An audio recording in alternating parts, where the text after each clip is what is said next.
Clarence, go ahead. Okay, Did you get that? good afternoon. I think it's somewhere around 1 o'clock, and we are in our third work session for ag and conservation. This is 3? This is 3, and really appreciate Linda, Mary, and the whole team for getting us to where we are right now. And let's see where we need to go from here. Yeah, we do have not just a quorum, but a full host of commissioners with us. So we do have one more, we have another one scheduled for next Thursday. Correct. So here's where everything stands. Today, we're going to go over the follow-up from the August 11th meeting, which was 2 weeks ago because last week we did not have a session. And then we're going to do the continued review of the 158 proposals, the 155 proposals, and then discuss the ag remaining portions. We believe we can get through all of this today. The goal moving forward is for next week to come to you, make sure that everything is how you want it, and then request to go to public hearing, and that will be on September 1st. We'd like to try to schedule a public hearing during your regular session on September 21st is what we'd be looking at. Then come back on October 6th to have a recap of the public hearing and any comments that were made during the public hearing. And just have that discussion if there's any changes or any further review you'd like to see after that. And I planned extra in, so if we need to take one away, we can, but I wanted to have it on your calendar. That way, on the 13th, we could come back, show you the final legislation, and on the 20th, adopt. 20th of October. October. Okay, And look, at any time, if we okay. don't need like the October 13th, we can use that date then as the adoption date, but I padded it a little bit just in case we needed to come back and forth again. Okay.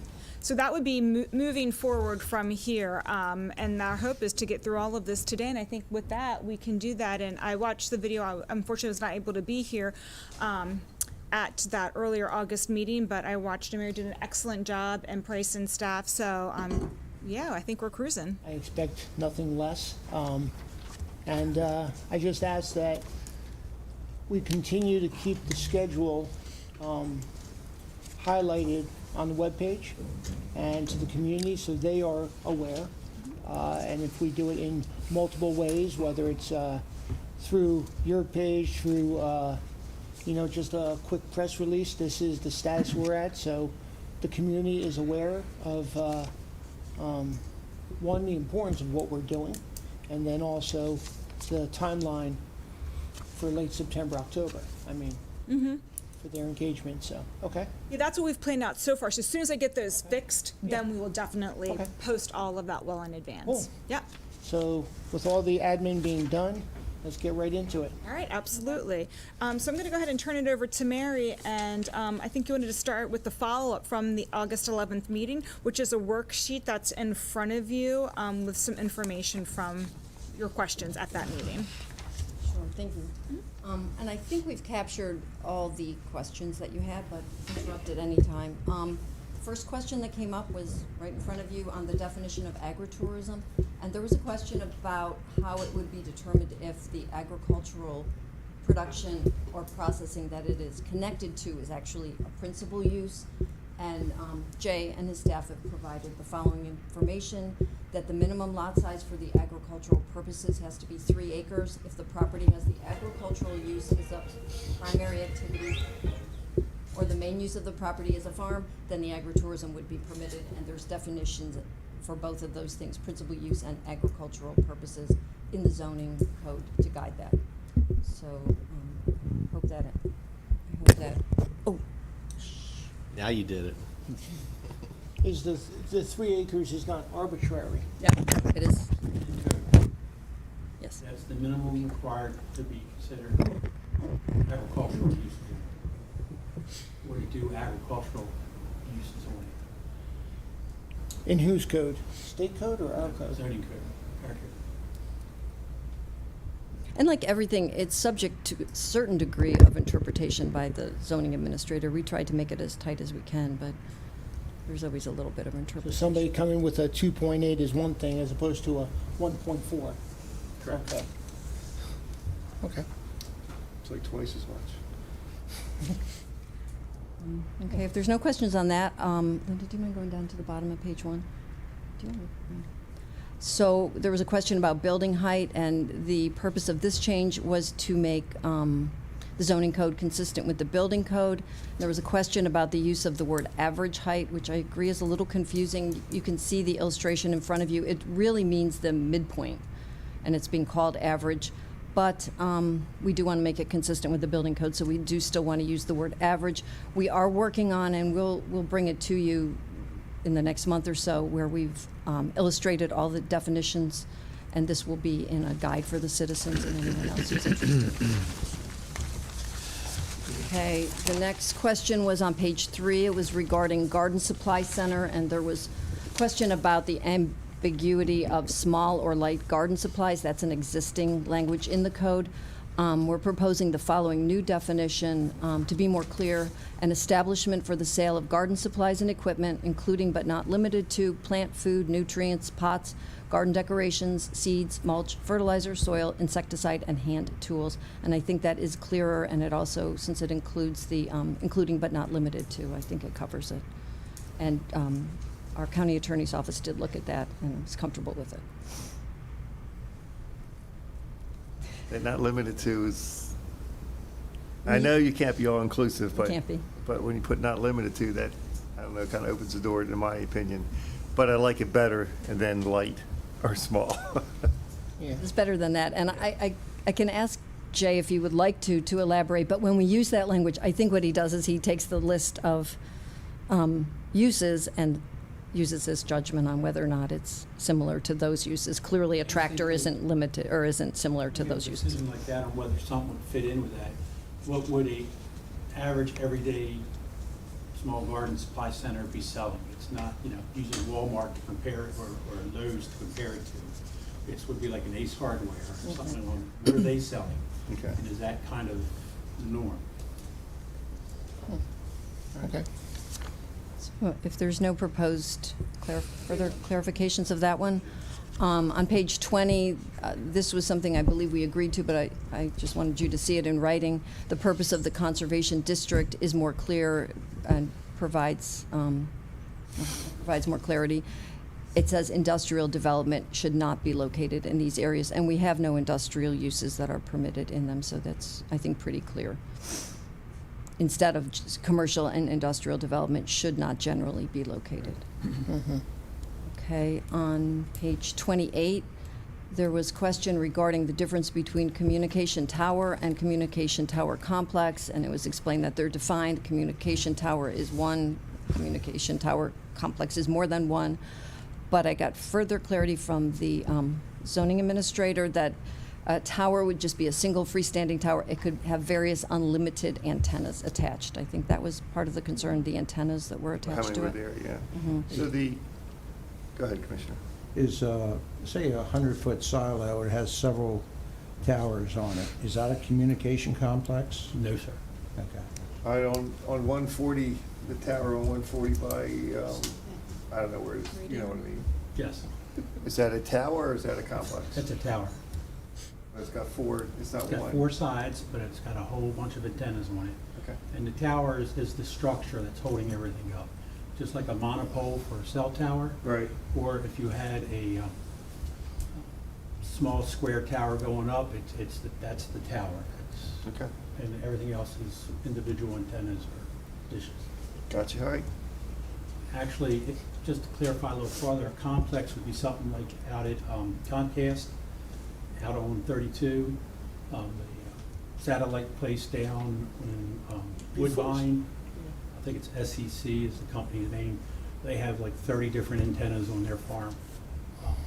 WTTR towers used to be a complex because it had 3 towers. And now it's a single. So if they were attached, it'd be one tower there, right? Right. Yep. Right? Yeah. Okay. Okay, the next issue, and this wasn't really something you had asked for, well, you did ask for more information, so it's provided here. The use is assisted living, which is only that's over 8 residents, nursing homes, daycare centers, private schools, and religious establishment. We had a rather lengthy discussion about the appropriateness of those in the ag and conservation districts. Commissioner Wentz will recall we had a similar discussion at Planning Commission about this.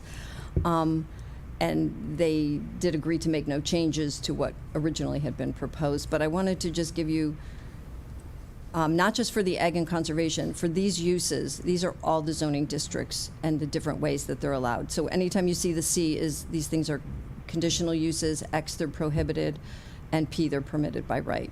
Oftentimes with some conditions, but they are permitted by right. So the table is the existing code. The proposed text that we have in front of us, it makes no changes to assisted living and nursing homes in ag or conservation, so those would remain conditional uses. It makes no change to daycare, private schools, and religious establishments in the ag. Those would all be permitted uses, and changes daycare and private school from permitted to conditional in conservation. So we also provided a little more information if you were talking about making changes regarding how many non-conforming uses there would be. So there's currently 3 nursing homes and assisted living. They're classified in the same way for our purposes. In the conservation, 6 nursing homes / assisted living in the ag. I'll point out 3 of those are on ag remainders. 1 private school in conservation, 8 private schools in ag, 72 religious establishments in the ag district, and 11 religious establishments in the conservation district. So that gives you kind of the scope of what's out there now, and if you made changes, what you would be making non-conforming by doing that. Wow. So, Back to, Yes, what is the principal use of the ag district? What's it to be? well, I can read you the purpose section. well, it ends up being a catch-all.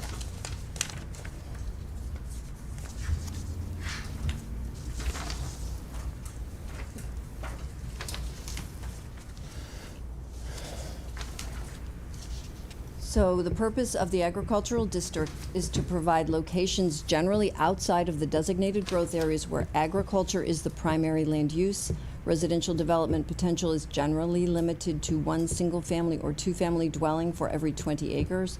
Commercial and industrial uses are limited to agribusiness, agritourism, and those uses intended to serve the agricultural industry and residents of the area while maintaining the character of the surrounding countryside. No water and sewer service is planned to these areas. So It's very similar for conservation, too. it is similar. It's a little more restrictive, but That's it's, what we state is the primary use.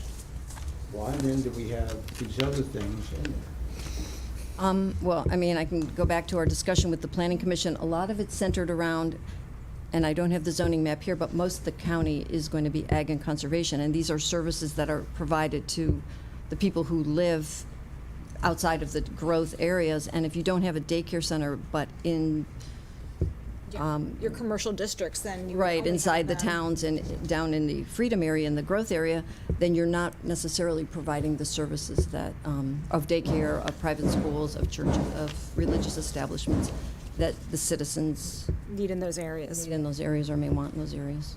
Should we rethink that?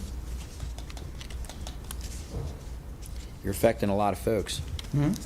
You're affecting a lot of establishments if you Well, do. no, not, in fact, future establishments. Oh, future you're talking You would about. be grandfathered in, you can't go back and change what's happened in the past, but. Well, you- unless they sell them. Unless they sell the properties, you then know. it falls under the new regulations, like any property we would No, sell, it's right? incorrect. No, that's No? not a true Just because you statement. sell a property doesn't mean that it changes. A different owner could be doing the same thing. Oh, you mean if it's already existing as Right. one of these? Mm-hmm. Oh, yeah, if you sell it, no, it's not the same. I was thinking a different area comes in, they request zoning. If I'm an ag area to go to a private school or something there, that would be where you would change those. Because, I want to keep it consistent with what the intent is of that area. Well, no one would come in with anything, so it's either permitted or conditional. Conditional is what they would come in for, but in the ags and what we're saying, that's a primary principal use. In the conservation, it's conditional, so yes, they would have to come in to BZA to have those. We have to be careful of how we treat these. I think it's an all or nothing. Either we allow churches and schools or we don't. We can't separate institutional uses as different from each other. That's federal law, especially when it comes to churches. You can't treat them differently than you would a private school or other type of institutional use. So, And the Planning Commission is recommending that it be a little bit more restrictive, changing daycare in private schools from permitted to conditional in In the conservation. conservation. So that was the one change that was recommended that you'll see in the new use table as opposed to this table that's in front of you on this sheet. And again, this was a very lengthy discussion that they had, as well as staff, as Chris will remember. We talked about this for a long time, because then- it does go back to the Right. purpose of the district, but it also goes back to, but then it goes back to our limited ability to have expanded commercial industrial, that if you wanted to say you only wanted churches in commercial industrial, or even in residential, we don't have a lot of larger lots available to build a church on, where in the ag zone, we do have large lots to to be able to site a church. I mean, today's churches are much different than your small chapels, as we all know. That's a good point. And we Well, don't have that Why land. are we making the religious establishments conditional in conservation as opposed to The permitted? intent was that conservation zones are a little more sensitive lands. They tend to follow more of the steep slopes, floodplains, that type of stream corridor. So Says that. really evaluating construction on conservation zone land with a more critical first step of its conservation. So that's why we're making them conditional. Needs a little bit more scrutiny. Correct. That was kind of the thought process of tightening up our conservation district moving forward, because it was quite permissive as far as residential development was concerned, and other types of development. So if it's going to be conservation, then let's move more to that intent of what conservation should be. And those lands are more sensitive. And there's a potential, there could be a negative impact upon review that'll be discovered. Correct. Even though we have great environmental regulations, it's just one more additional scrutiny. But you're not going to build unless you're able to build. Correct. It's just that one additional level of scrutiny on conservation lands to, try to limit development. I mean, even though a church is not a commercial development, it is an intense use for, all practical purposes. It's parking, All it's that construction, asphalt. yep, it's impervious surface, it's things like that. So not having them, trying to discourage or not encourage them to be in conservation land, looking more to the ag land, which is a little more suited for development. Well, my major concern about this, and I'm looking globally at the whole thing, I shared last week, when they come into the middle of a field and come in with a development or something, this takes prime land out of production, and we're losing about 2,000 acres a day nationally out of ag production. And I was just reading another article here, and this is according to the United Nations, more than 800 million people faced hunger in 2020. If the population estimates are correct, there will be nearly 2 billion more humans to feed on the earth by 2050. 33% of the earth's land surface is already used for agriculture. We're losing that number. It's shrinking. Population's going up, production areas are going down. And a lot of it's due to not enforcing zoning at this level. Now, this is a issue in every county across the country. We don't set zoning standards that hold those levels. By doing that, one of these days, it's gonna hit an equilibrium. We're not gonna be able to feed our own population. And when that hits, it's gonna be interesting. And we're not gonna see it, but it all starts in what we do today, because once land's gone, it doesn't come back. That's my major concern in the whole big picture here that I'm looking at. It's not gonna affect I mean, me. you're making the argument for why we're doing this. I mean, which is a good thing. I mean, we are defining this best to use the agriculturally zoned properties best for its purpose that Mary It should be for read. agricultural purposes. Right, and But same we have thing with 83 conservation. here, and conservation's just about the same. 83 religious establishments on ag and conservation areas. That's already done, we can't help it. However, in the future, we can change this, and it's a zoning issue more than anything. And I do what we actually- use this ground for. And I do actually have the answer that you asked previously, Commissioners. For agricultural zoned land, we have 186,000 acres that is zoned ag. You have 58,000 acres that is zoned conservation, and only 32,000 acres that is zoned residential, commercial, or industrial. That is in the county outside the municipal limits and growth areas. How many of those 186 are usable acres? That we don't know. That we don't know. We have roughly, of course, obviously 9,000 give or take now that's in ag pres. So we didn't break it down by the usable acreage aspect. However, again, only having 32,000 acres of residential, commercial, and industrial land in the county itself, unfortunately limits areas where churches and other things can potentially go, because those have the least and best use, especially for industrial commercial land, is for industrial commercial aspect. What is our saturation number in population for this county? Well, that depends on what you would consider like the carrying capacity of the county, and what infrastructure and what all the different changes we intend to make in the future. So that's a very challenging question to answer. I think it was done in 1980-some when they started looking at the zoning areas. Our maximum numbers are about 225,000 people in Carroll County would be saturated at that point. That was from a study long ago. I mean, when they started looking at zoning, put it in. And that's the number I've used several times here for different aspects here, but that is about our maximum build out in Carroll County for everything. And we're at 180, 170. So I'm just looking at this from a large perspective. What do we want to do? If we let zoning keep eating up at this, it keeps eating up at it, or do we hold the line somewhere? So, and that's going to be up to the people here. But I think we have to look at these things from that point of view. And our Ag Pres does a great job of holding the line on a lot of this. It'd be a third of the county, which would be 100,000 of that 180,000. That's still 80,000 acres out there, with a lot of that woodland and other areas where it's either conservation and ag.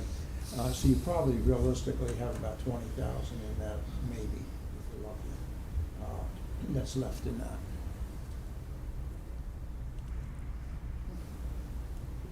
Comments? My big comment is to lessen conditional use. I mean, I've been saying that from the very beginning. We should either make things permitted or not permitted, the best we can. But if you're saying the argument is that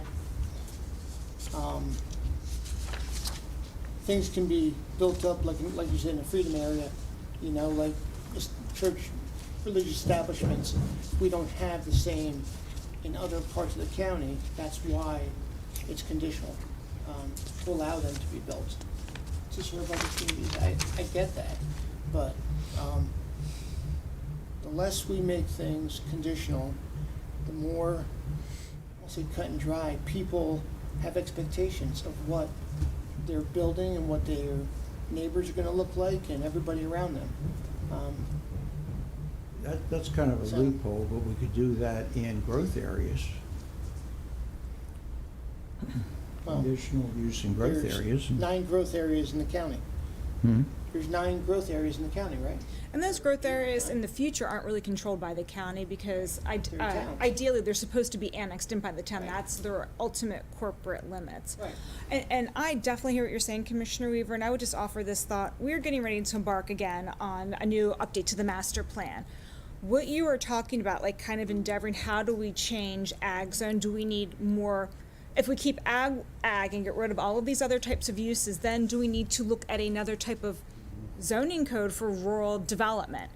And what does that mean? I don't know if that's not going to be done in this exercise here, and maybe with the future master plan to kind of lay out what are our housing needs, what are our economic development needs, how does that balance with the agricultural needs and intent of the county, work through that process and do what we can now. And actually, you know, I will say we have an amazing agricultural district in zoning code. We're one of the more restrictive densities, 1 per 20 in the state. So we do have, as far as residential density goes, and we're pretty, we're not very permissive too in what the allowable uses are on ag beyond the supportive agricultural uses. You know, we do have churches, we do have schools, we have to make accommodations for those somewhere to serve the agricultural community, essentially. So that's a good balance for now. If you want to take it a step further, I would suggest let's look and see how that would move forward in a comprehensive approach.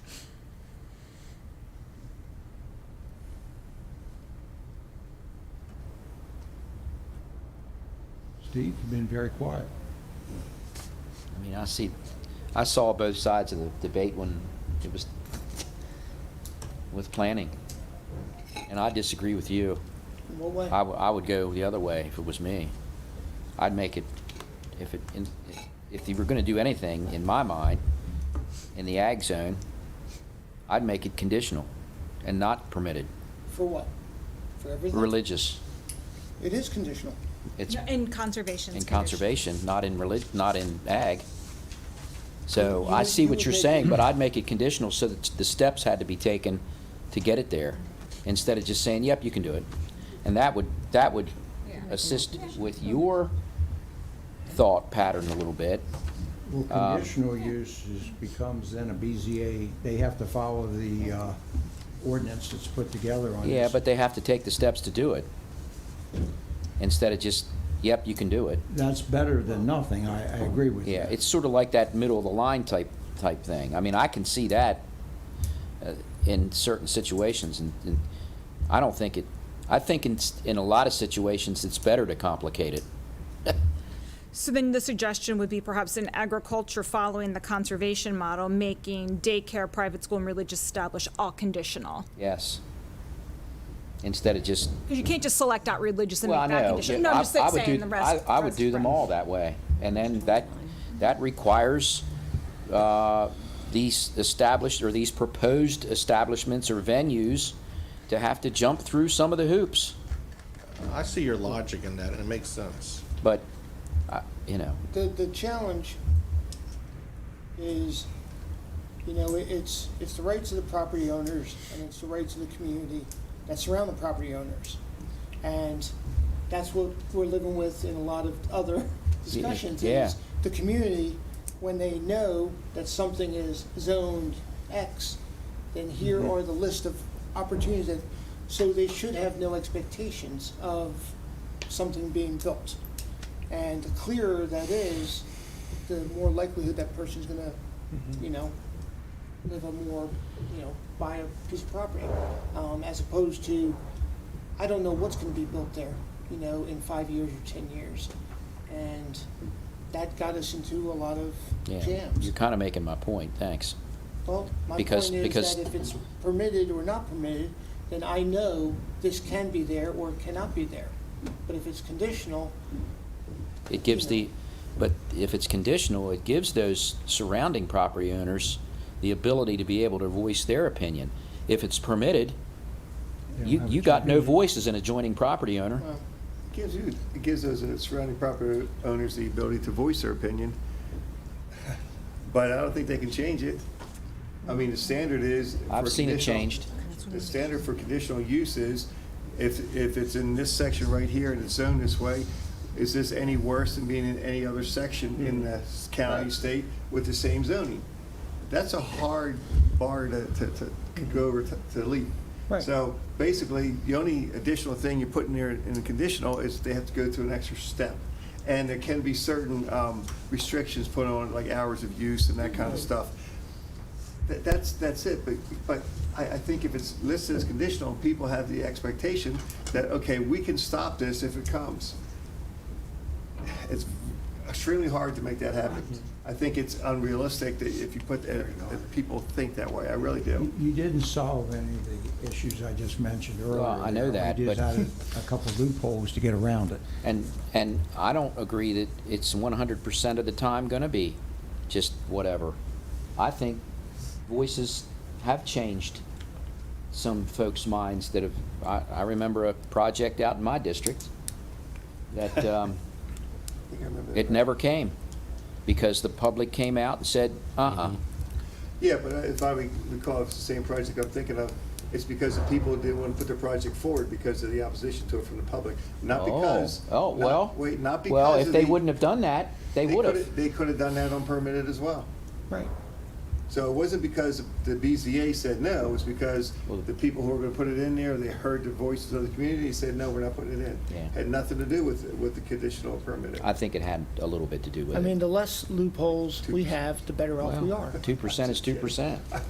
The, I mean, the senior living on Oklahoma happened to be from a loophole. I mean, we're talking a different issue, but the less loopholes we have, the better we are, and the more expectation management for the community, the better we are. It doesn't take away property owners' rights because they're gonna purchase a piece of property the way it's, They you know what know, they have. the way it's zoned. Now, we're gonna upset the legal community with everything here because some of them make a living out of. Absolutely, I want to Doing put them these. out of business.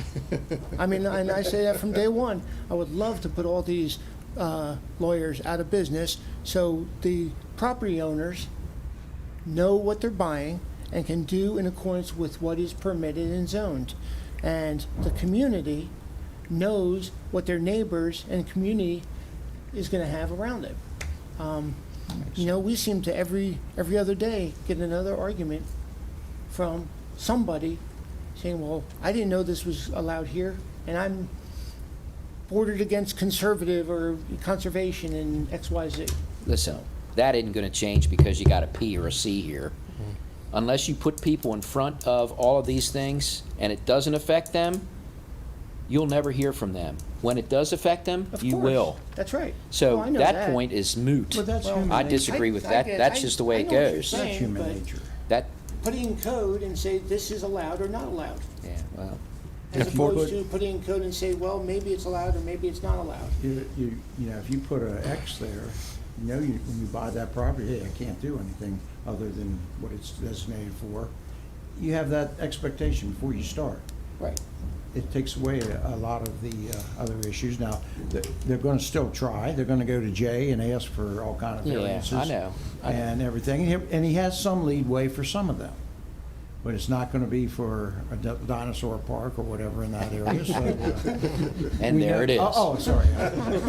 And Hey, for the that- record, all the attorneys out there watching, I like attorneys. Well, that, I tell you, well, I'm not gonna get into that debate again, but, and I didn't jump into the debate when they were talking about this down there because I didn't want to. I didn't wanna sway. It's a, you're on a thin line down there as, of those of you that have sat on the This is a planning. tough zoning So I- decision, yeah, very I- tough. I tried not to sway there. Yeah. I'd like to hear what they have to say so that it comes up here without what Commissioner Wance said, you know. But I hate to I do was, that, too. I was gonna make that point when it came up here. I had that on my notes that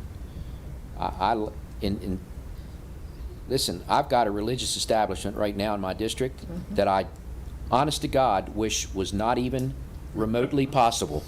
Thank you, Jay, for your smirk, because you know exactly what I'm talking, so do you, Chris. And so does Weaver.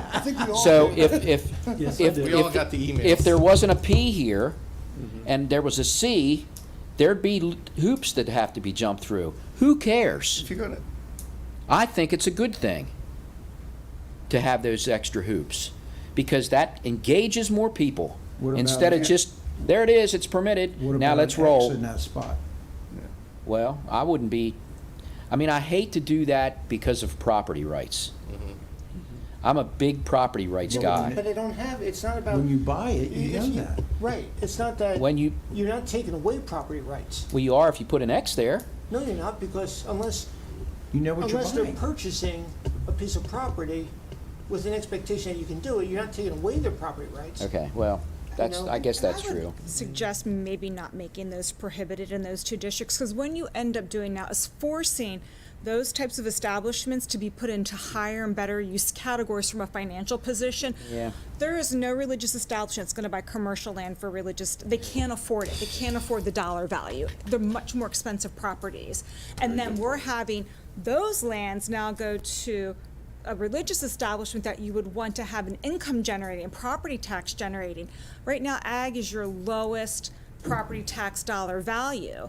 And if you're using it, they would be the same tax classification, whether it's on industrial land or ag land, because they would be tax exempt. revenue. So that would be a reduction to revenue in the county. So think about all of these things. So yes, it does protect ag land from the sense of you're not putting another type of development on there, but then there's also consequences to be had with that from the other side. So just be careful, if we make too many things prohibited, then you're using land that's more expensive. They can't afford it, number one, so you're not gonna facilitate that anymore, and then we're also losing out on more tax dollars for the county coming back. Yeah, that's- To do the preservation we wanna do Yeah, ultimately. I agree with that too. That's why I'm trying to reach a happy medium What here. about if you put a 5-acre designation maximum on that for? For what? something like that, Or a 3-acre or something, You mean minimum? You mean minimum or Yeah, maximum, maximum? No, it'd be a minimum. 5-acre or something maximum for He's saying max. For How a would private you- school? for a You school can't put or one. whatever. But why would it be? You There's can't- already a you can't put minimum requirement for these uses. What's the minimums, Jay? It could be anywhere from 3 to 5 acres for schools, I think. Like it's 10 acres for elementary, 15 for middle. They're minimum requirements. They're not maximum. Right. Okay. Right, Now, they're you minimums. theoretically, I guess, could set a maximum limit on it, but what's in the code right now, they're the minimum requirements, what you need for that use. So for a church in the ag zoning district, you need a minimum 3 acres. It's not a maximum, that's just the minimum. You can put it on a 100-acre farm if you want to, but you need a minimum of 3 acres. So there's a big difference in what the requirement is this is what you need to have to put it on there. If you want to go with conditional uses, you should be looking at daycare center, private school, religious establishments, because on those, you can put hours, you can put, you know, Yeah, we said that. operations that. Yeah. We said that. On all three, I mean, in ag Yeah. and conservation. But the other ones, assisted living and nursing home, I don't see, what can you do except for setbacks or screening? What else is conditional about those two? Those two are already conditional also in both Yeah, those but my districts. question is, what's conditional? The amount Except- of beds and things like that too. The permission for the amount of beds that you can Density. have in those facilities. You can try to limit The the size. size. The Size. Okay, Right. okay, Yeah. okay, that makes sense. But it creates, again, this Well, friction between a community and a property owner that's buying a piece of property. It's not about, because I'm, like you, I'm 100% about the property owner's rights. And I'm not adding anyway, sway from that. But when somebody's buying a piece of property, he or she should know, this is what I'm allowed or not allowed to do on that piece of property. And the surrounding community should have the wherewithal as well, if they choose, to know what is allowed or not allowed on that piece of property. There's your You know, perfect world scenario. Can I make a Well, comment? but I want to make this as perfect a world as possible in moving forward in preparation for the next master plan. That's why definitions are the perfect world. And then we create that for the next step. When it comes to ag and conservation, I'm not in favor of any of that. Industrial, commercial, residential, absolutely. But in ag and conservation, I think there has to be a level of scrutiny. And if you throw peas on it, there is none. You're right. So you're Okay. for putting conditional and ag and conservation for all of Absolutely. these things? And actually, I'm gonna say it's not a bad idea. You're just creating, you know, Only in those two categories am I most concerned about it. I know. Because of what Dick is concerned about, I also am concerned about. I've heard from the ag community. I've heard from the folks that live around the ag community. And again, your perfect world scenario, wonderful. But you'll never get to that point where people engage because they're going to look ahead. They're only going to engage when it directly affects them, and then they're going to jump. And property rights or no property rights, I get it that you've got a clear thought pattern here when you purchase something. But when you're talking about ag and conservation in this county where it's limited anyway, and we're rapidly running out of those things, I truly believe that there must be levels of scrutiny for folks to be able to get those and do what they are looking to do. And listen, these whatever they are, churches, whatever, they're cropping up everywhere. And I use the word cropping up because we're losing what we should be doing with our ag land. And you want to just let them do what they want No, that's not without what I any said. scrutiny. That's not, that's absolutely 100% not what I said. Well, if you're putting a P No, on all I'm not these, saying put a P on these things. I'm not saying, no, I'm absolutely Well, then- 100% Okay. not saying that. all right. What I'm saying is, we need to clearly define what should be and should not be allowed on these pieces of property. If we believe that these things should not be allowed, then we put an X.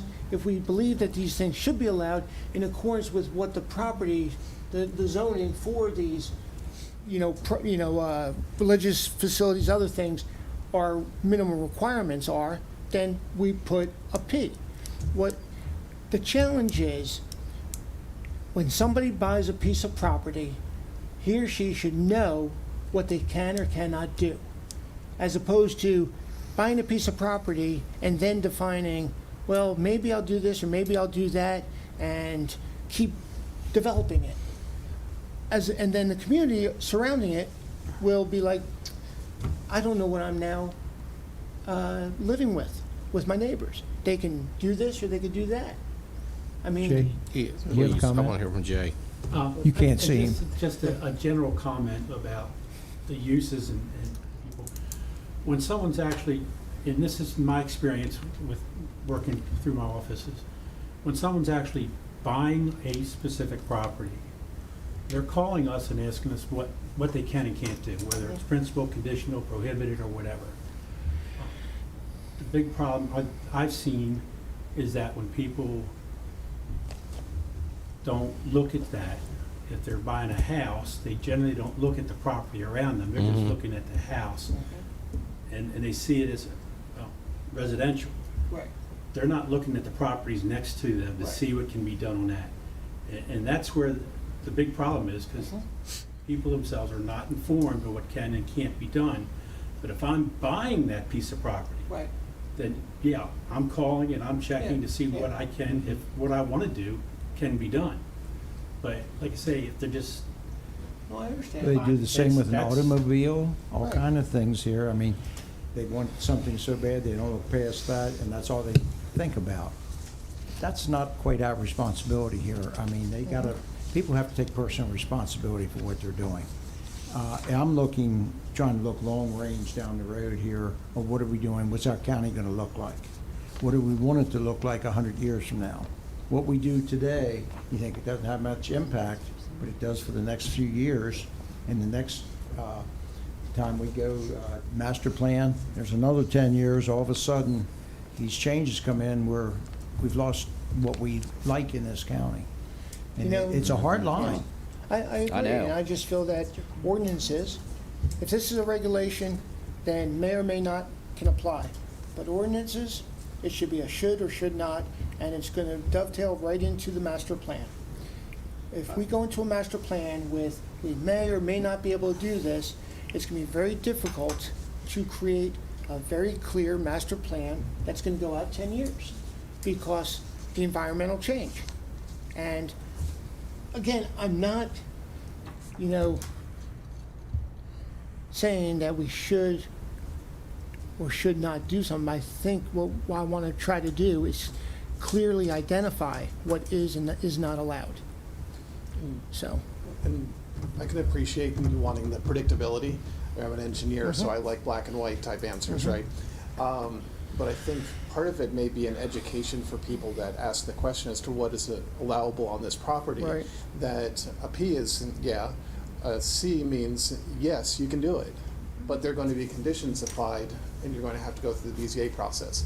So, and then an X is no. So really, it's not a yes, no, and a maybe. It's a 2 yeses and a no, but the 1 yes has some conditions applied to it. So I think that's part of the education that needs to be given to people who are looking at properties and what can I do on my property. And a P is also, conditions have to be in place. I mean, Depends on how the P is right, written. right. I mean, it's a piece of, so as long as the conditions are in place for whatever facility is, is there, I think, See, I is like a that. C- Yeah, so do I. I like the C. So, As it so if- eventually, and it goes to your point, Dennis, Right, because you said, right.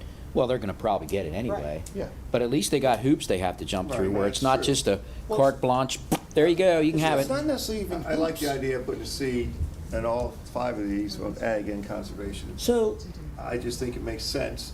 And like you said, but you gotta educate the people who ask. Most don't. Right. Some do, but you have, okay, this is what's allowed, it's not what. And just because it's conditional doesn't mean it can't happen. Most likely it will happen. Yes. But it will be some parameters around it, that's all. Yeah. And you have to let people Yeah, know that. yeah. And like you said, they'll go through the extra steps. They'll have a public hearing, they'll do that. People will get a chance to at least express how they feel. Whether it actually makes any difference or not, we'll see, but they get a chance to. They do, No, it and it I- exercises their right to be able to say Yeah. that. but it- I like the way that's described, but it needs to be shown this way. What a P and a C and a X mean. And if a P and a C are moving towards a yes, yes, no format, then that makes sense. Yeah. Conditional is a yes with these parameters or with certain conditions that must be applied and approved through the BZA process. Yeah. I get it, and that's fine. I can appreciate that, because again, it's yes, yes, and no. It's And Can our we- code explains it. Our code does Our explain code that. does explain that. Give you heartburn?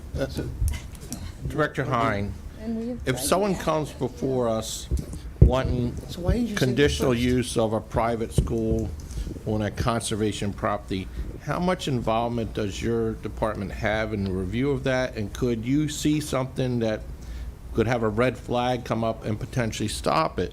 Because ultimately, I think what we're trying to get to is to stop things that shouldn't be there. And I'm wondering what role your department has, if any. Do we have any breaking, so to speak? If something comes up, we say, no, we don't want that. We don't. You don't have any- We don't take that approach.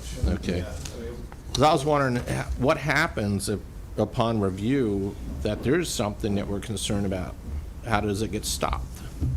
Because ultimately, I think that's what we want. If it doesn't truly fit on that piece of property, how does it get stopped? Well, through the, you're saying through the Usually BZA? stopped by the developer. When he figures out it's They gonna meet cost the him criteria. more to build it than what the value actually is. That's what's gonna stop it. So the free Nothing market else would the work? Government can do to stop it. But Okay. for every development, there are conditions that need to be met. And it's a checklist. And if they're met, then they move to step 2. And Okay. if it's conditional, they move to step 2 and 3 through the BZA. And like Steve said, the community has There's a things in voice. place. Absolutely. But Okay. that's where the Planning and Zoning Commission is so important, and for our participation in that, and then also the BZA. So, yeah. Commissioner, I can just give you an example of that situation happening up in Union Mills.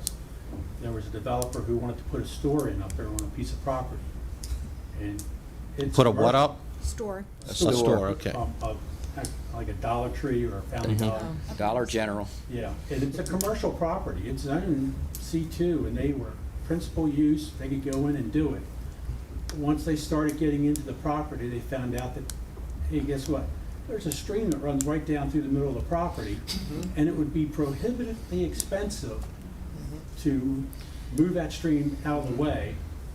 They backed out. It got to the point where for the developer to stop it, it cost them too much money.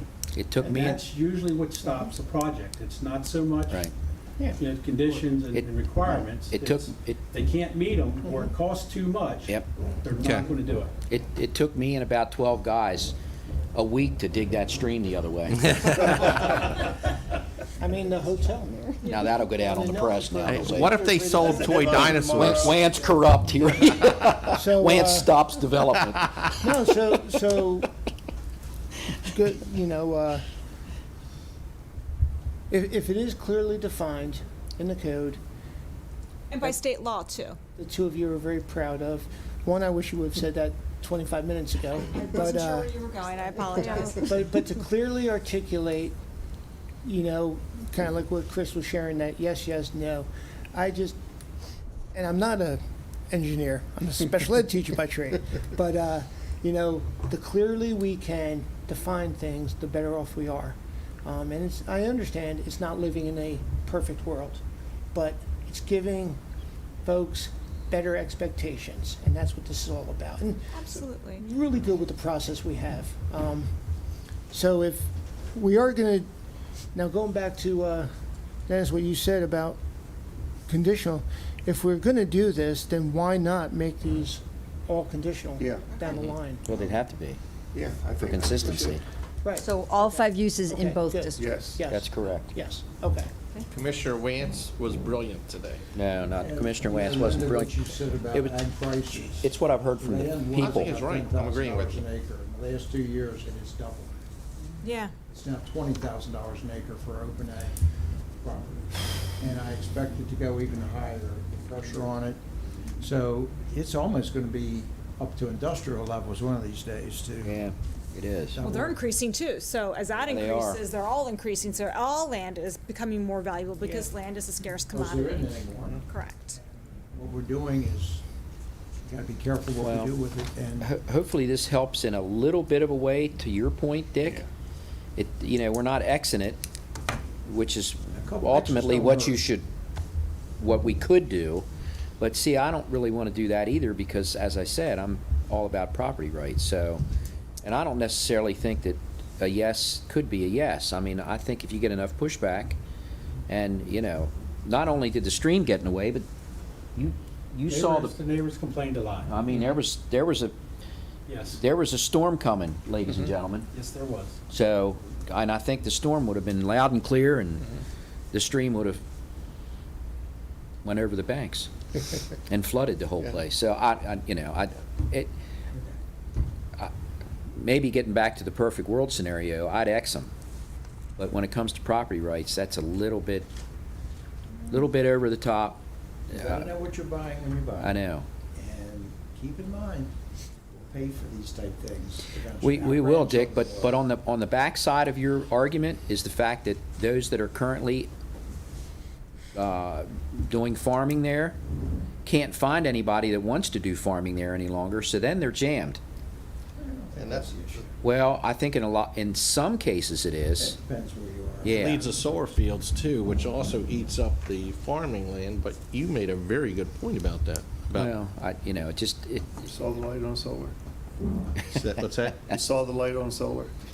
Well, the point is, the more solar fields we have on agricultural land, the less farming we're doing. So it's a catch-22.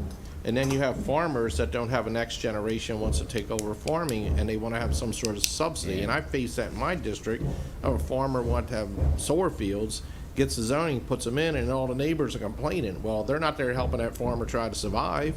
He's trying to do what he needs to survive, and they're all my constituents. Most farms are sold to other alternatives.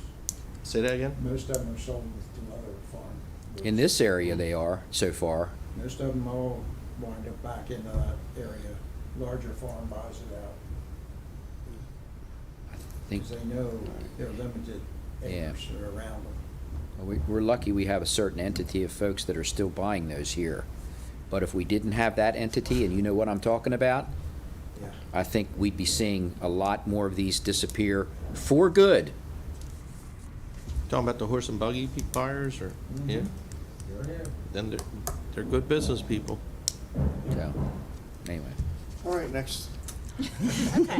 So Okay, moving on. Thank you, Dennis. I guess that's gonna be the, as far as that's gonna go. Slaughterhouse. Yeah. Let's see next.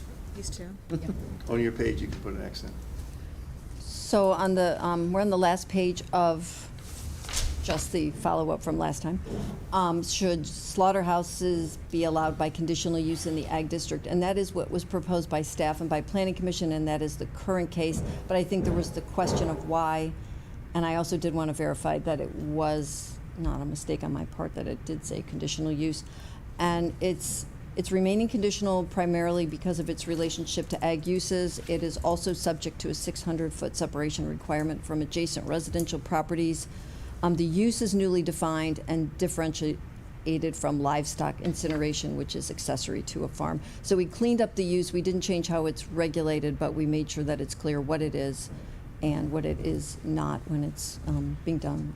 If I may, Jay, is that 600 foot a standard? Where does that come from? It was set by the planning commission when the code was originally established. Right, that I don't know 150. exactly where that 600 came from, or, well, let me correct that. The 600 comes from, we have a 200-foot requirement for most agricultural uses. For some, it's larger. Slaughterhouses, it's larger. It's 600 feet. It's a little bit more expensive process. Setback, but where that actual distance came from, I have no idea who. Originally, but then as staff and planning commission, and then when we did the industrial code with you all, it went use by use, and depending on the impact on the adjacent residential neighborhood, they were, those distances were set, either 200, 400, 600. I think a Goes up to rubble fill 1,000. goes up to 1,000. So there wasn't, I'm going to say there wasn't a science to it, but it's basically, you can see for each category of use, there's similar uses in how they impact the So residential. it wasn't arbitrary, there was a thought process. Definitely a thought Okay. process, yeah. It comes from the speed of smell. Yeah, exactly. And the screaming animals. Yeah. Interesting. No, I like it. Thank you. Yeah, I actually had one of those too in my district that it was assumed. Did you remember that one? Which one? It was on Old Tawny Town, Jay. Tom was still here because Tom Yes. got involved. I don't Yes. remember that one. But there was a distinct odor coming from across the road. Yes, And it was assumed that they were slaughtering animals over there. correct. And it turned out to be the byproduct of brewing beer Oh, okay. that they were spreading on their fields for fertilizer. But it had a stench that Well, was unbelievable. It that's made the me same thing down made me Marston. think about drinking beer. I don't know. So anyway, Marston's the same way. There was a farmer Right. down there who was using industrial waste that was biodegradable as a fertilizer and spreading it on his field. And that was the worst smell I've ever smelled. Yeah, it was- Especially when it's fresh. I heard a lot about that running for There's a lot office. more regulations on that now than it was just a couple of Yes. years ago. that's good too. Yeah. Okay. I can't imagine anybody opening up a slaughterhouse these days. But whatever. Talk about hoops. But okay. Okay, the last follow-up issue was just a question. We have retreat facilities that are conditional uses, a conditional use in both the ag and the conservation, I believe. And the question came up, are there any in the county? So there's 2 in the conservation district currently and 4 in the ag district. And I honestly don't remember why I think it was just a question that was asked. I don't think there was consideration to changing it. What are retreat facilities, one more time? It's in here. It is defined. Page something, something, something.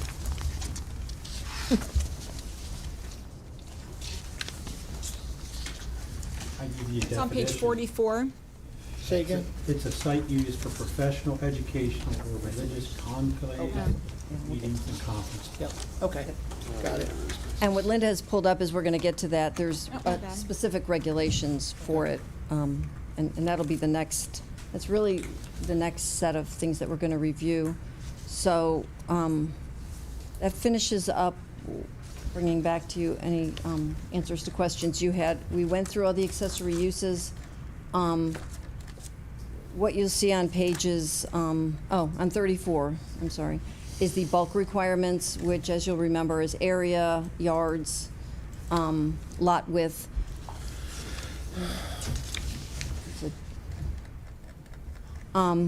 In going through this, both staff and planning commission, we really didn't see any existing problems or need to change any of these, with the exception of, we have recommended changing the elementary, middle, and high school lot areas to conform with the state requirements for public schools, which is 15 acres for elementary, 20 for middle, and 40 for high. And that is only in the ag and conservation districts. That wouldn't affect the other districts, like residential, where they're also allowed. And that's really just for consistency.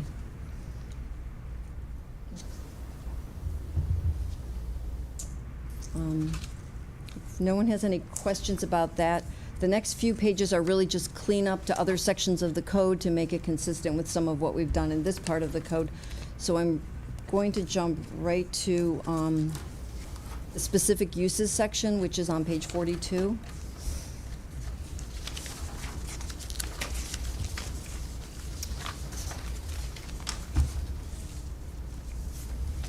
Okay, the first thing, we have not really taken out temporary and seasonal uses. You may recall 2 meetings ago, we just put those in a different place in the code. So they're up front in their entirety as written. So really, the first new thing you'll be looking at here, and this is fairgrounds, racetracks and courses. This is conditional in the ag and prohibited in the conservation district. These are not, as with most of these are not new requirements. These are relocated from other sections of the code where they were in the ag section or they were in the conservation section. So this is putting them all in one place. The only changes we have made is where we cleaned them up a little bit, and if they were referencing sections that don't exist anymore, we obviously cleaned that up. So for fairgrounds, racetracks, and courses, they're conditional in the ag, not allowed in the conservation, and there are these, I guess there's just this one A, which is 43 in the top of page 44, and that's existing. So the next use is 158-162, and that's livestock sales yards and buildings. That is defined, and livestock is defined, so it's clear what that use is. That's conditional in the ag and prohibited in conservation. These are existing regulations for it, that it has to be on at least 10 acres, and the front yard has to be 400 feet. Again, since it's existing, I'm not sure where either of those specific regulations came from, but we have not recommended any changes to them. Is there a need to state their conditional use in the ag, or is that in the use table? The reason to do it is because this section applies to all the districts, and if somebody has this in another, I believe this use might be allowed in industrial as well. So for certain uses where we would only want these regulations to apply in the ag and not necessarily in another zone, that's why it's specifically said. It's also, I think, it might be a little redundant, but it's also possibly clearer to the person Easier. looking it up. So you don't have to flip back and forth. Bed and breakfast, same thing. That is conditional in both the ag and conservation, and these are all existing requirements. I think with the exception of a couple of cleanup words or something, but it's all existing requirements. We just mentioned retreat facility. As we said, there's, I guess, 6 in the county. Currently, it's conditional in both ag and conservation, and these are existing requirements on this. The one thing we did add was for E, in the ag district, what exists is such use shall be designed to preserve the maximum amount of land for agricultural purposes. And then we added F, this was actually at Chris's request, in the conservation district, such use shall be designed to preserve the maximum amount of conservation features. Sort of a similar to E, but for the conservation district. Is there an A that disappeared? Any of An A, A? a retreat facility, and the first item is B? Or is that A? I think the A didn't get the parentheses. Yeah, we'll fix that. It's just, No, actually, I mean, I will the way check. it's read. Either the A disappeared and I'll check, or it should just be A, B, C, D, E. So, Right. thank you for catching yeah, that. thank you. 'Cause I think I the mean, the way it's written Well- is provided that, and then. Right, wouldn't so it no, say- either it wasn't You numbered. don't. Sometimes when I put change an A the if numbers, there's it not a didn't B. do it automatically. Right. There's no B. There's, Oh, there's a B, C, D, E, F, No, but there's no, no no, A. well, no. There, oh, I see. So that B should be the A. Yes. Got it. I think. That first line But is. let me make sure that it didn't drop Okay. in A. Got it. That was another requirement. Thanks, Chris. I see what you're doing. For rubble landfills, this is conditional in the ag and prohibited in conservation. And these are all existing requirements for rubble landfills, and they have been for a lot of years. Again, I believe this was cleaned up to take out some sections that are not part of the code anymore. The next one, 158, 166, commercial wood processing, that you may recall is newly defined. It is not the accessory use of producing mulch, but it's the principal, it's a principal use. It is not a commercial sawmill, which is in the industrial.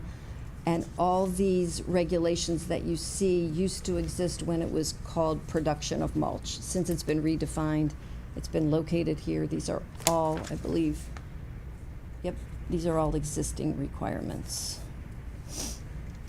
A through F.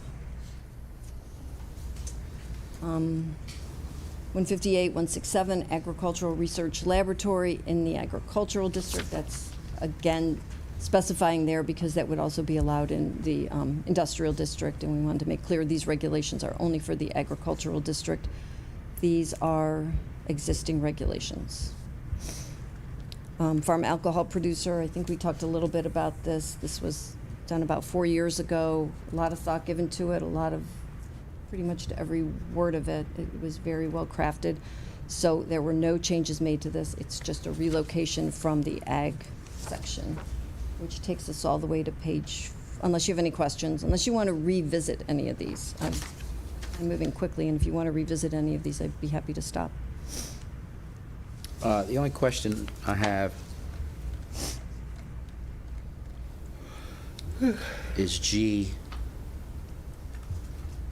Tours and tastings. Yeah. And the number, specifically number 3, I guess, this food arrives at the establishment ready for service, or in a state generally ready for consumption. So in other words, a facility can't make something. We can't have a kitchen. No, and that was, I didn't had that up at all, so Chris or Jay might want to jump in. There's a, Brenda Denny with the EAC. well, it could be, but I know that there are is this winery too, or is this just farm? It's the winery, breweries. Okay, because distilleries. there's, I mean, I guess they'll be grandfathered. No, There's this isn't new. This is the existing language. Existing, okay. Yeah, and that was, that was the intent. I do remember that. I just don't know. There's 2 remember wineries exactly. that are manufacturing food right now. Yeah, they do, but they were approved prior to these regulations going into. Oh, prior Okay. to these? Grandfathered in. Okay. Okay, I just, The ones that have existing food, that they're cooking on site and everything. There were state requirements with their license, and they were all approved prior to this going into effect. okay. I just want to make sure, because you might get into the, well, they're doing it, why can't I scenario. Already have, Commissioner. I know. Just bringing it out in public, Jay. I already know that. Okay. All right, that's fine, as long as it's, you know, that's fine. I don't want to go against anything that's been established by whoever. That's good. Okay. Okay, on page 49, 158, 169, this is existing language. Golf courses conditional in both districts. There was discussion at the planning commission.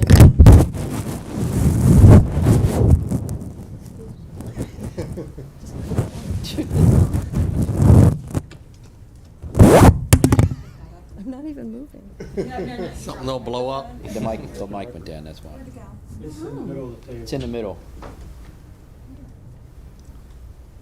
Wait, Matt's coming.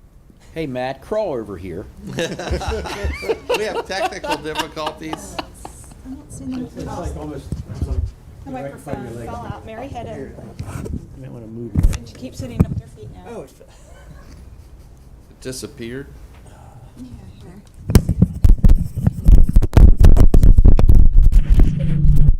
Greg's loving this right now. Don't touch it, Mary. From back here. Okay. Okay. We need to put you on mic restriction. Yeah. Love that. So the planning commission did discuss golf courses, not allowing it in the conservation district, but there's currently 2 in the conservation district, so they are recommending that it be allowed by conditional use. And this is one of, when we talked about conditional uses, this is one of the times it would give guidance to the BZA on what to look at. So in this particular case, it would have to have a site plan review, which, under Chapter 155, and the filing of a professionally prepared environmental impact plan demonstrating how use, maintenance, and activities will be conducted and operated so as to not adversely affect the natural resources and comply with the water resources protection standards as may be adopted by the county. And we need to delete in the water resources manual because you are deleting the water resources manual. No, Correct? we're not, no. That stays in? Yeah, you can. Okay. Okay. So that would give guidance in the approval of that. 158, 170, storage lot for commercial vehicles in the ag district. This is currently conditional in the ag district, not allowed in conservation. And as you can see, this is existing language that gives guidance regarding that for the BZA. Commercial camping area, this is, we talked a little bit about this when we talked about agritourism. This is any time you're doing more than one campsite. These are all existing regulations. There's only one in the county currently. Chris and his team looked at this and saw no need to change any of these at this point. But, so this is as existing, and the one is in compliance with this, or was approved in compliance with this. 158, 172, research laboratories conducting bioscience research. This is conditional in the ag district and has A through E, again, all existing with a little bit of cleanup on, there's a classification change or something like that, but it's just to modernize it. Okay. The last two, there was a little bit of a change because both of these issues, contractors' equipment storage, as well as commercial kennels, were of interest both to the Ag Work Group and to the BZA.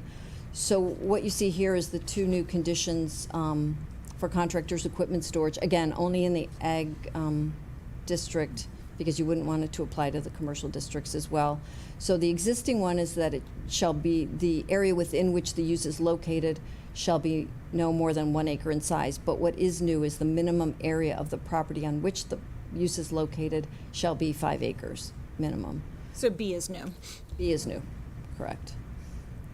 And that is, I think, because there was a lot of variances being requested because they were just locating on too small of properties. Quite a few small contractors wanting it on their property, 2.5, 3, 4 acres. Can you have multiple storage in properties if the properties are large enough? If your property is large enough, you can have multiple contractor equipment storage yards on it because there's no number limiting the number of them. That's the same way with assisted living facilities. There's Right. one majors. There's no number actually limiting the number that you could have. So Right. someone could argue, haven't had the argument, but someone could argue that I have a contractor's equipment storage area for company B over here. Yep. And company C, I have one over here for them on the same property. Yep. Yeah. That's a possibility. But again, those are conditional uses, so those Have would to go be through the approved. BZA. Yeah, but but again, they'd be approved, I mean, if they meet the conditions. I If they mean, meet the requirements, they would be approved. somebody has a large piece of property, they can rent out space to somebody. There are people doing that. Jay, would you interpret this for B to mean each one of those contractors' equipment storage areas needs a separate 5 acres? I think that was our intent in writing it. I think that's the intent, what we were So we would writing maybe need to for that. clarify that for each use instead of on which the use, and be Yep. even more clear about that. Yes. Okay. Like you say, that was our intent. I guess I didn't realize that either. Kind of, one of those things, I thought one. Somebody that's brings it in, Right. yeah. They would be Right. multiple. No, so I think we should definitely Yeah. narrow that down. Okay. And then the last of the, Just a suggestion maybe to clarify that, where you have the use in both A and B, if you changed the to each, so the area within Right, which each, each right, use is that's- yep. located shall be no more than, and then the same thing for the 5 acres. oh, you mean for both A and B? Yes. Right, okay. Yep. That they have to be no more than 1 acre, and each individual has to have at least 5 acres. So to do 3, you need 15 acres, let's Yes. just say. Yep. Yeah. And each one can be Can be no more than 1 1 acre. acre, yeah. Right. Its own, Yeah. right, Yeah. you're right, that would do it. And again, that one has to be 600 feet separation from residential property. So that's another protection. You don't see it here, but that's in 040, 158-040. And then the last one is commercial kennels in the ag and conservation districts. There's been a lot of these lately. This recommendation, I believe, came out of the work group. This was one of them that came out. So the minimum area for a commercial kennel for 10 dogs or fewer shall be 5 acres, and for more than 10 dogs shall be 10 acres. So the differentiation by acreage for the number of dogs. Also, and it's not in this section, but again, in the separation requirements, oh, it is there, C. The distance requirements for 10 or fewer dogs is 200, for more than that is 400. Just so there's no confusion amongst everybody, someone who says a doggy daycare, that's the same as a commercial kennel. Now, does this apply to the catteries you mentioned earlier? Is that they're the same? So if someone had a cattery, it's the same as a Same kennel? requirements.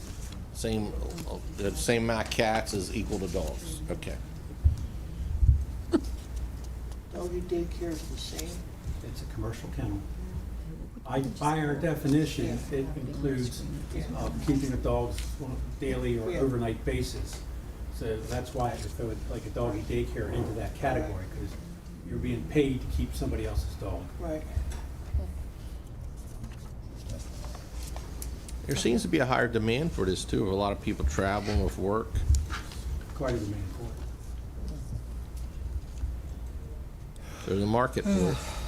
Okay, so that completes the initial review of 158. These are the changes to Chapter 155, which is next on the agenda. These are all, I would consider all of these cleanup. The change to attached accessory dwelling that you see there, that is to make it consistent with what we did in 158. Linda, if you don't mind scrolling down. The change in those numbers are to reference new sections that were changed. The one I do want to point out to you, though, is regarding cluster subdivisions. You had a really lengthy discussion last December about that as it related to the residential districts. This makes the regulation for the conservation district for cluster identical to residential, meaning you don't any longer have to submit a conventional plan for review by the Planning Commission and all the departments involved, and it's just based on the Right, just submit the cluster. Right. Yes. And that was to get the density calculation. Right. So instead, we can just calculate it mathematically instead of having to do 2 separate plans. So the lawyers are gonna make less money. Someone's making less money, the engineers. But this was what you did for the residential, and it only wasn't done because we weren't in that section, and we wanted to wait until we did conservation consistent. And that's really all there is for Chapter 155 changes. Those are pretty technical changes. Good. Well, I'll just remind everybody that we're also going through, in a parallel process, administrative changes to Chapter 155 for my department. And so the intent is that when we're ready to adopt those changes and these changes, we're going to be coordinating and making sure that everything is consistent and they all get adopted at the same time. Thank you. So, I'm gonna jump to, you have a letter from Schaefer and Schaefer with a request regarding this text amendment. And I'm just gonna explain it to you in a nutshell and then turn it over to Jay to give you his opinion about the request. Yes. The request is basically regarding if one has a property and there's an adjacent property sharing a property line owned by the same property owner, because of the definition of accessory use, they cannot put, the property owner of the residence or the farm or whatever it is, cannot put an accessory use on the adjacent property because it's defined in case law as well as our code as everywhere else that it has to be on the same lot. So, Ms. Schaefer has asked that we change that in some way. She's given a couple different options so that somebody in that situation would be able to use their adjacent lot that they also own for their accessory use. And the language that she gave is personal use storage on a parcel or lot contiguous to a principal use on a separate parcel if both parcels or lots are under common ownership. I told her I would bring this before you, but I know Jay has some comments he wants to give you about this request. So basically what this is, we had a gentleman come to us, wanted to put a 30 by 40 storage building on a separate lot that he owns, which is adjoining his residence on a separate lot. And he wanted to use it for his personal equipment and whatever. I denied it because in that case, that storage building would be an accessory use to a residence.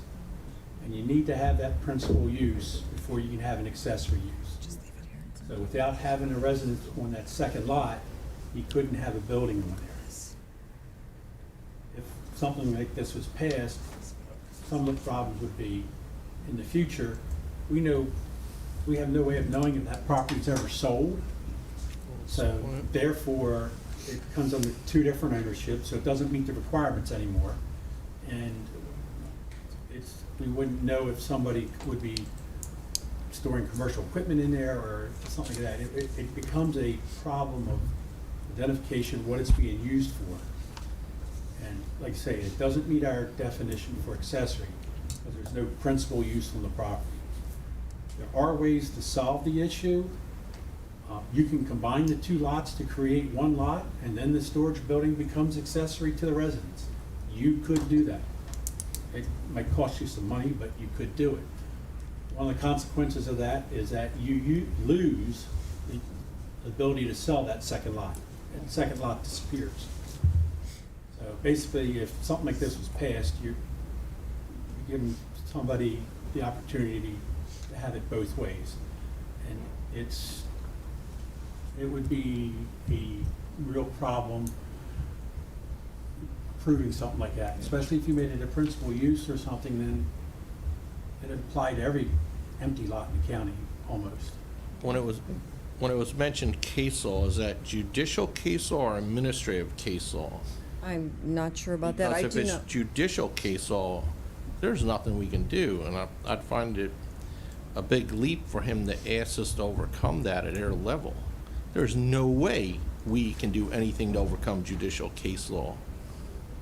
I'm not sure I'm not about gonna that. say Yeah. I'm positive about it, but But it's in our code that it's part of the definition, and you would never want to, I don't think you would want to change the definition of accessory use to saying not on the same lot, because Then you you've could opened up put- a Yeah. giant. you put all accessory uses on a Yeah, I was different gonna lot. say, that would open up. So take away what I said about case law and just, I would say, Okay. the bigger thing would be to focus on what our definition and our practice of accessory use has always been.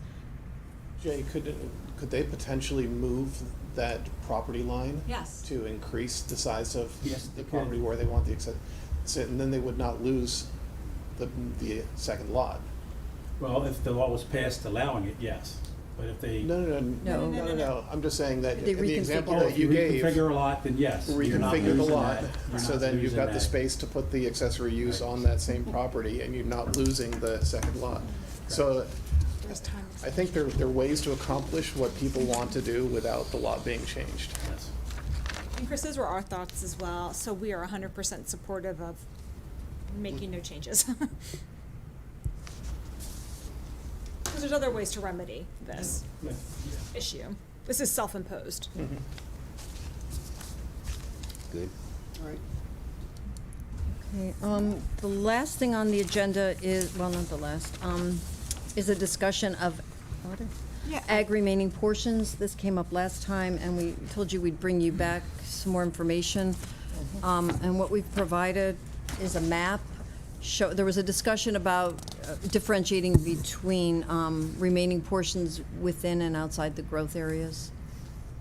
And this map shows that for you. I don't know, Linda, if you wanted to go Yeah. through, there was a presentation given several weeks ago regarding this. Right, so we, went over where all the remaining portions are in the county. This map demonstrates in the gray all of the remaining portions in the county, and then the ones that are not just strictly farmland, they are other types of uses. So in our agriculture remaining portions, we have 3 schools, 5 religious establishments, 5 assisted livings, 2 rec uses, and 1 airport. So then breaking it down further, on this map, these are, regardless of the type, these are all the remaining portions. As you can see, in the Freedom area, they're split between everything west of 32, and then kind of evenly distributed with some on the north of 26 and south of 97. And then there's a few outside of the Tawny Town corporate limits in their municipal growth area, as well as one just outside of New Windsor. Those are agricultural remaining portions under the county's definition of that. So I guess the decision is, there was some discussion about what to do with ag remainders in general, and then should there be any changes within the growth area to allow more development on these ag remaining portions. So, These are yeah. properties that have already taken off their lots or whatever. They've already had a bite at the apple. Now they come back for 2 or 3 others to go back and change it. Prime example, in your district, you have a driving range, put on an ag remainder. And you had a church, put on an ag remainder, same ag remainder. Then you had music events, putting on the same ag remainder. And if you look at BZA cases, this is where all the problems occur, or many of them, because of all the things that go onto that ag remainder at this point. And there's several things I believe to happen here. Number one, in the growth areas, okay, an ag remainder's there, it's in a growth area. Let these things remain on those. But in the outlying areas that are not growth areas, we need to limit what goes on to there to keep the character of the community at that point. So that ag remainder, you've had your, if you're in a growth area, you know things are gonna change. But otherwise, you've already taken your development rights, you've already taken your rights off of it, now you want more. And that's where this comes in. So what I was proposing in this whole thing, in the growth areas, okay, we'll leave them in there, we know these areas are gonna change. For the rest of the county, we eliminate most of the conditional uses. The, We can't do solar, take that off, that's gotta be part of it, but. you know, my focus is that, we're trying to get as much out of the growth areas as we can to keep the integrity of the entire county. And, an example, when we did the zoning for the Beatty and the Zabel property, we lessened the density, therefore we lessened the growth in that designated growth area. If we loosen up the ag remainders in the designated growth area, especially down in Freedom District, we will allow for that additional growth. I mean, it's not going to be massive, but it's going to be something. But you have some 100-acre ag remainders. Oh now. yeah, no, I get you, but if you look, at this map that Linda shared, we're looking at a handful of remainders in municipalities or the designated growth areas. So I'm talking about lessening the restrictions. Fair, unfair, I think it meets the intent of where we want to grow the county and where we want to maintain the county. That's where I kind of fall on this when it comes to ag remainders. Yeah, so. Can you define what you mean by that? I guess I'm confused by lessening the restrictions. Giving lot rights on those ag Residential remainders. lot- Giving them back residential lot rights? That's- So I don't think, and I would actually want to talk to Tim on that. And Jay, you may have a suggestion on this. I would offer them, let's rezone the property to what it should be rezoned. If we change and give them more lot rights, then we're changing the allowable densities for ag zoning. Because that's essentially what it is. They've taken everything off the ag zone. I don't know if we can give them more rights that they don't have under the zoning, because they've already used them. Also, I would want to investigate more and caution that, so we have septic tiers. They might have already gotten all their bites out of the apple under the tiers legislation, because property had to be subdivided prior to 2012 to get your major subdivision. Right. Now you can only do 7 lots. So if they've already taken their major subdivision, they can't subdivide these ag remaining portions anyway beyond 7. So I think the more appropriate way to move forward is, instead of changing how ag remainders work, look to rezone the property to R40,000 then, or conservation or something like that. And we allow for that now, to do that, but this would have to be done in that comprehensive manner. So, you know, the most appropriate way to go about this, if we're talking about the Freedom area specifically, is to open up the Freedom Comprehensive Plan, change those from ag zoning to our ag land use to our low density residential ag use, and then go through the comprehensive rezoning process. If that's the intent, as opposed to changing, because then you're changing really the definition of what an ag remainder is. I don't know if we can give lot rates that aren't there to give because it's not the zoning for it. It's a whole can of worms to do that approach. So, I'm identifying a problem. I'm identifying, the situation, thinking of a solution. If there is a better solution, the way you're describing it, that meets, those needs, I'm for it. I mean, I'm absolutely not so sure Presently, how you we're going can to go do it. back in and go through minor subdivision on that same property. No, you cannot.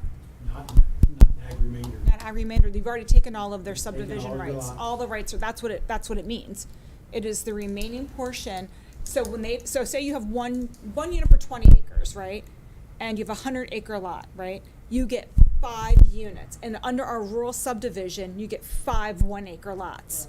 That gives you the remaining 80 acres for your ag remainder. You can't go back and subdivide that unless you change the zoning.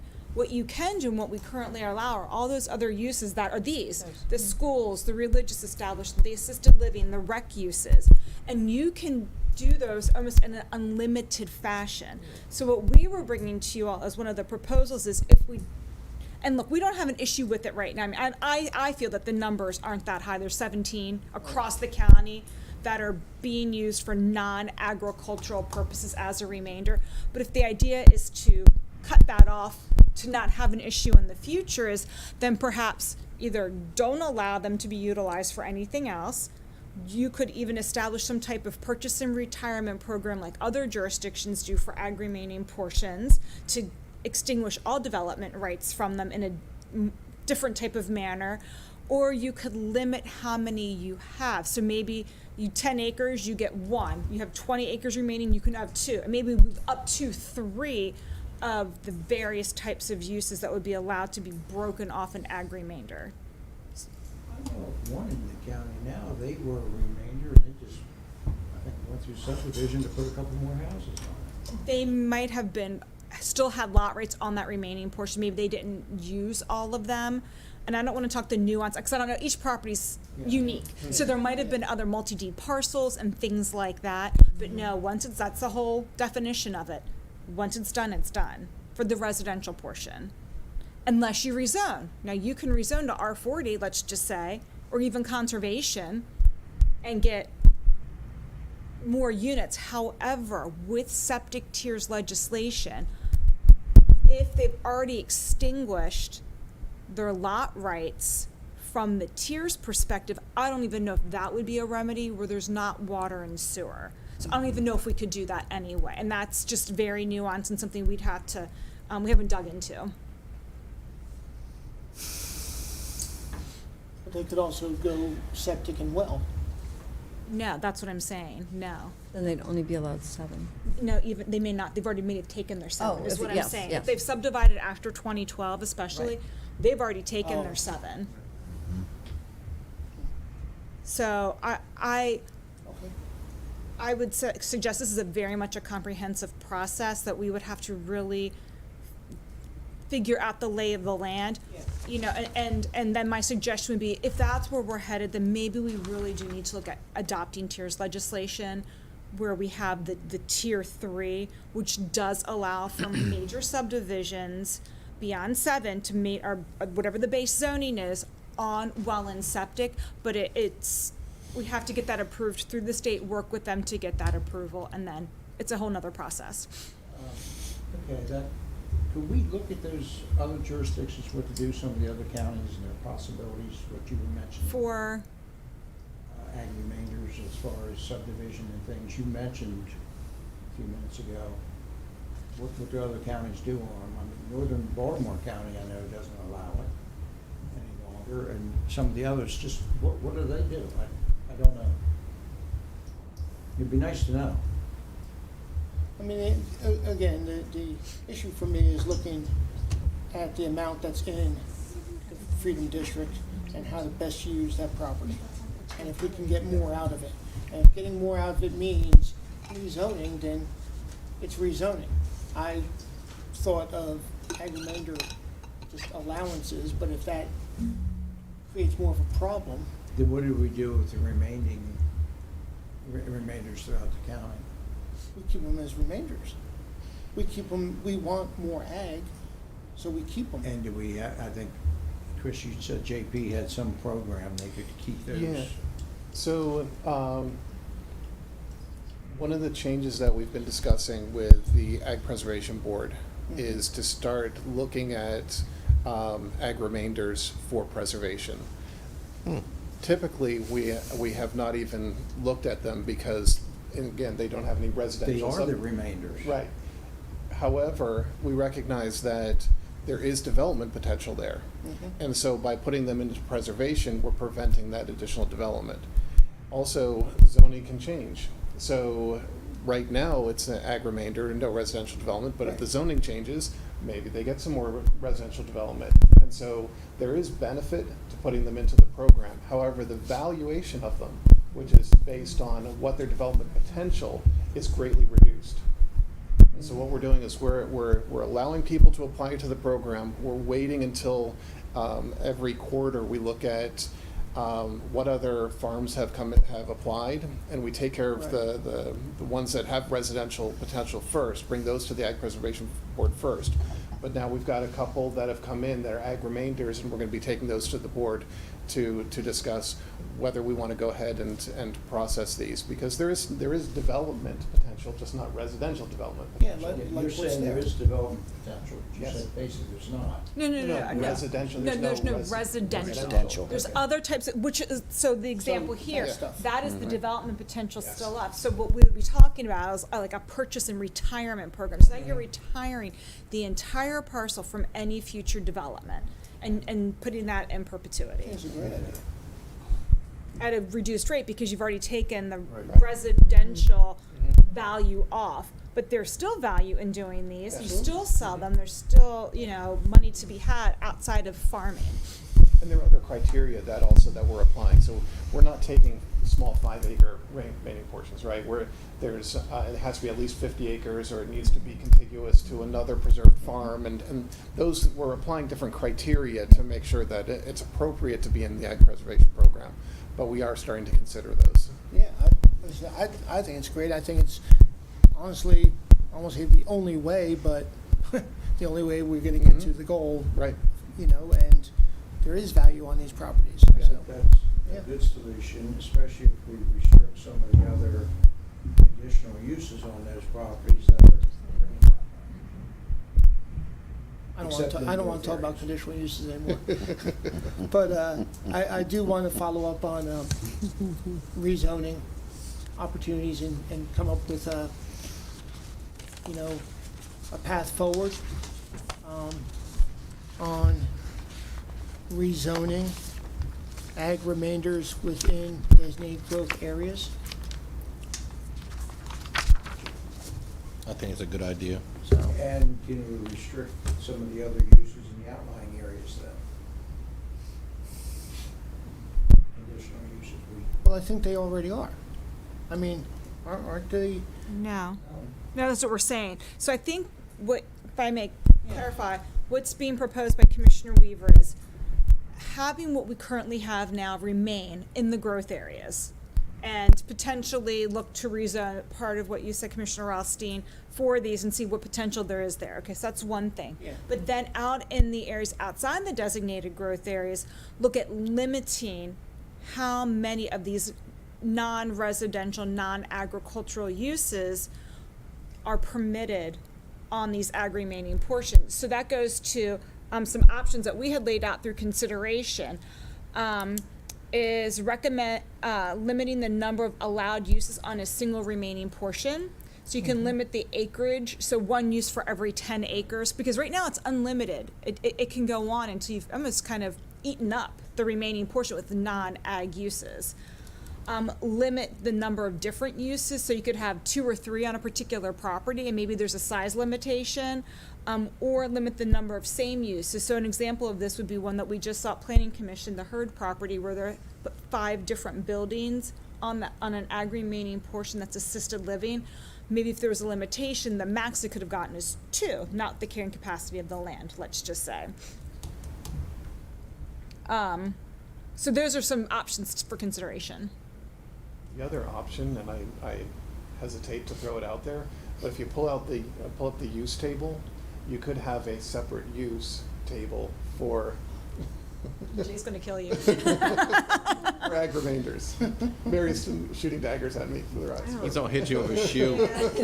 I'm just throwing it out there. That's another option. Yeah, and I hear what you're saying. Try. Of the 3 that are up there, I like to limit by acreage. I think that's a good way to do it. Just my opinion. I agree. Yeah, because if not, everything. I mean, Everything, yeah. Yeah, Would you say, Dennis, I missed it? I said of the 3 options that are up there, I like to limit the Yeah. uses by acreage. yeah. Like what Linda said, what's up there, 1 use every 10 acres or whatever, but something like that, so Yeah. it's spelled out. That way you can't get 4 or 5 different uses on a Right. 15-acre property. I That don't makes know a if you lot could of anyway. sense. I would like to see that maybe 15 or 20 acres, but that would be, that would limit it. 20 Most of the remainders aren't that large, even. No, if yeah, some no, are. I think Yeah. 10 acres probably limits it greatly because the remainders aren't Right. that large to begin with. Well, we have some And large. some of them, Yeah, but but most of them, that's gonna really Mhm. cut down what I you would can say do. about 20 acres, then 1 use per every 20 acres, that solves the problem. That would make it consistent with the solar. Yeah, that's It would. consistent with the solar. and- That's right. Well, If if you it's go 1 20 use if per you go 20 20 acres, if you have acres. less than 20 acres, can you use it for something? Yes. No, it is a remainder. of 20 that. would be, oh, I see what you're saying. Yeah, I You're think you saying could if get you don't one. have the 20, then you Mhm. can't. Yeah, if you Then don't what do have you 20 do? acres, can you use it? No. No. No. I don't like that, to be honest Then it with can you. fall under what Chris was mentioning, that preservation, if there's a Tricky request to question. another area, they can put it in. As an ag remainder, you won't be able to use it if it's under 20. I like the 10 acres. According to, if we Yeah. make it let's 20. do that, okay.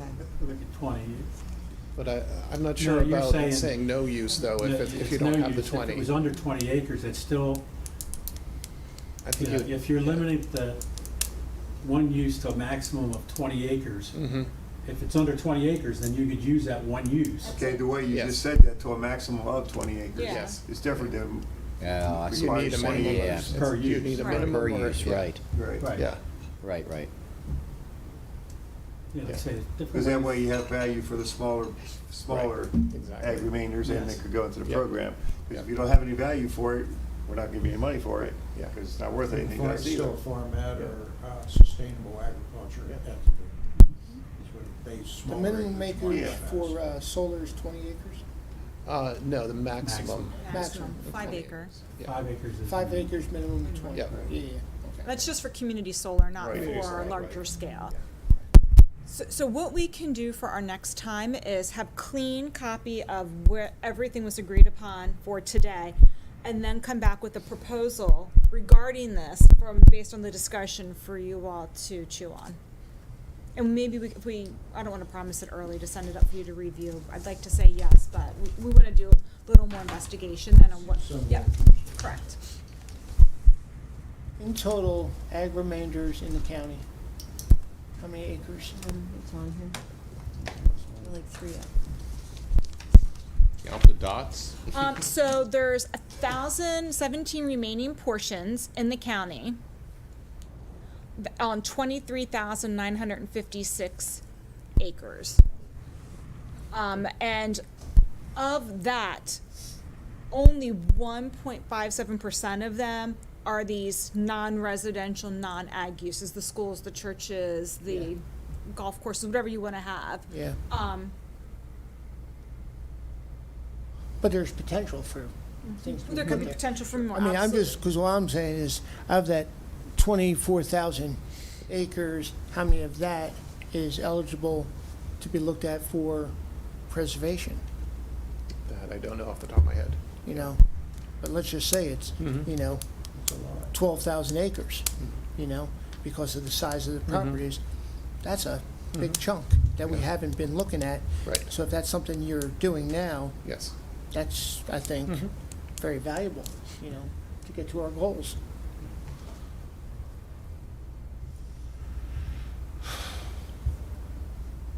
This was good. Appreciate it. Absolutely. So then we'll be down to the final stretch next Thursday, and we have time scheduled. Same bat time, same bat place. One. Yeah, that's right. Al, bang, Yeah. bang. Going back I to our appreciate all the dialogue Be here and next debate. week. This has been very helpful for the public to watch. I'm good with, Everything. I'm good with everything conditional. we As long permitted or- as it's conditional, I'm good. Okay, your anything else for the good of the group? Conditionally? Conditionally, I would like to bring, no. I do need a motion to adjourn. So moved. Second. Motion is second, all in favor? Aye. Aye. I don't care.